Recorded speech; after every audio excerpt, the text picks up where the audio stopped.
სპეციალური საგამოძიებო სამსახური ნოემბერსა და დეკემბერში დაწყებულ სისხლის სამართლის საქმეებთან დაკავშირებით განცხადებას ავრცელებს. აღნიშნულია, რომ გამოძიების დაწყებიდან დღემდე გამოკითხულია 353 პირი, მათ შორის 59 ჟურნალისტი. ჩატარდა არაერთი ექსპერტიზა.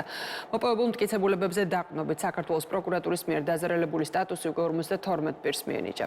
დამნაშავე პირების გამოვლენის მიზნით ასევე აქტიურად აწარმოებს გამოძიებას 2024 წლის 7 დეკემბერს თბილისში გრიბოედოვის ქუჩაზე ტელეკომპანია TV1-ის თანამშრომლებზე განხორციელებული თავდასხმის ფაქტთან დაკავშირებით.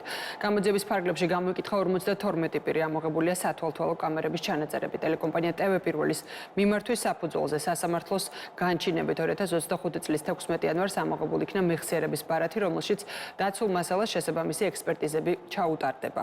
ჟურნალისტი მაკა ჩიხლაძე და ოპერატორი გიორგი შეწირული ცნობილ არიან დაზარალებულად. საქმეზე გამოძიება ჟურნალისტისთვის პროფესიულ საქმიანობაში ხელი შეშლის, ძარცვის და ჯანმრთელობის დაზიანების ფაქტებზე საქართველოს სისხლის სამართლის კოდექსის 154 მუხლის მეორე ნაწილის, 118 მუხლის მეორე ნაწილის და 178 მუხლის მესამე ნაწილის A ქვეპუნქტის კვალიფიკაციით მიმდინარეობს. განცხადებაში ასევე ნათქვამია, რომ საგამოძიებო სამსახური გამოძიების შედეგების შესახებ ინფორმაციას საზოგადოებას დამატებით მიაწვდის.